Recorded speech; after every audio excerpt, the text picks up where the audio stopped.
Assalamualaikum warahmatullahi wabarakatuh, sahabat Menon. Kali ini saya akan membahas satu alat ya, yaitu handy recorder dengan merek Zoom yang tipe H1N. Ini dia mempunyai perbedaan dengan Zoom H1. Itu perbedaannya itu yang paling mencolok adalah posisi tombolnya. Kalau Zoom H1 kan ada di samping, kalau yang Zoom H1N ini dia berada di atas, jadi mempermudah kita untuk penggunaannya. Nah, di video kali ini saya akan menjelaskan satu persatu fungsi dari tombol-tombol ini supaya nanti teman-teman pas awal beli itu bisa memaksimalkan Zoom H1N nya. Oke sobat, jadi untuk pertama kita akan jelaskan di Zoom H1N ini dia menggunakan baterai A3 yang posisinya nanti ada di belakang, itu sebanyak 2 biji. Jadi baterai yang kecil ya, yang agak besar itu A2, kalau yang ini A3.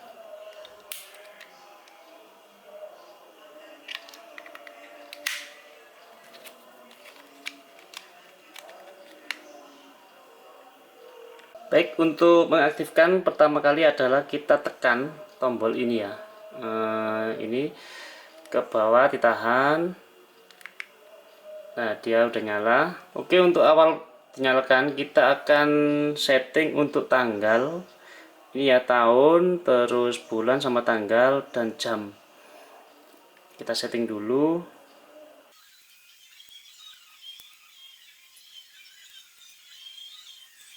Oke, udah selesai. Baik, sobat, di layar tampak ini ada beberapa menu ya. Jadi posisi pada layar yang paling atas itu adalah file yang kita gunakan saat ini untuk merekam. Terus yang SD adalah kartu memori.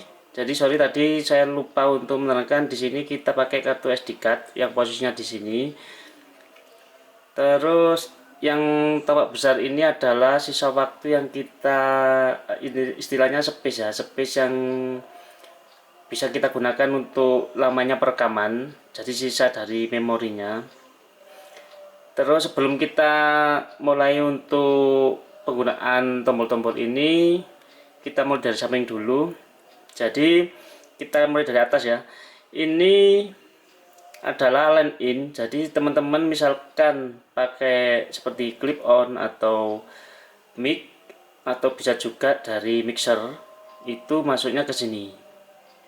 Terus di sini ada gambar sampah, ini untuk menghapus file yang kita tidak inginkan ya, atau misalkan mau penuh kita bersihkan nanti lewat yang tombol ini. Berikutnya yang sebelahnya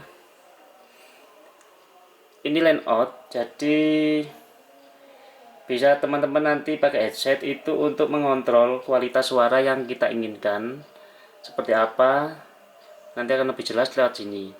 Terus ini volume untuk kita mendengarkan ya, seberapa keras suara yang kita dapat, nanti seperti kekerasannya itu lewat sini. Jadi ini plus min, seperti biasalah untuk volume, untuk nambah, untuk mengurangi suara.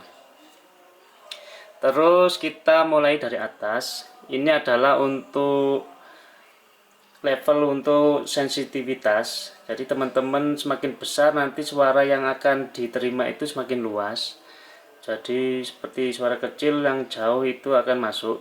Semakin sedikit nanti ruang lingkup atau levelnya semakin rendah, itu posisi yang terdekat yang akan ditangkap untuk Zoom H1 ini. Oke, selanjutnya kita akan jelaskan tombol yang pertama ini, yaitu audio. Audio ini adalah format atau file yang nanti kita dapatkan saat merekam. Di sini ada beberapa pilihan ya. Ada dua, itu MP3 sama WAV.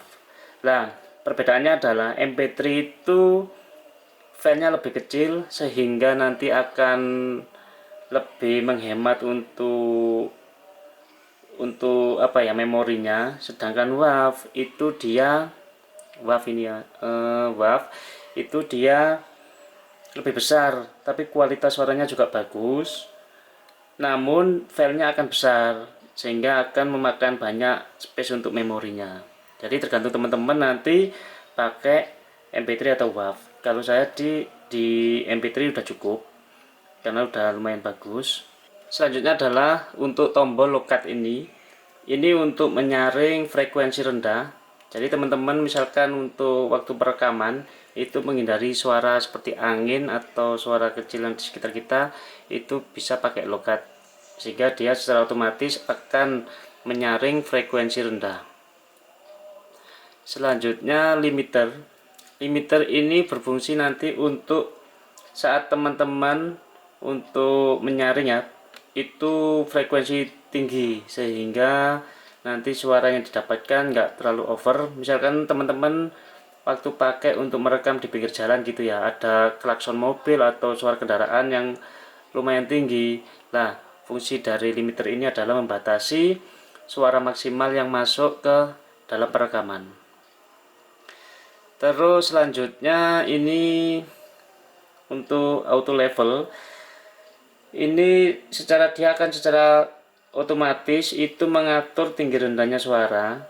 Kalau saya pribadi jarang pakai yang auto level, soalnya kita kadang-kadang kan juga membutuhkan suara yang kita butuhkan. Jadi kita kadang-kadang membutuhkan suara yang rendah atau tinggi, nanti kita bisa kali di proses editing.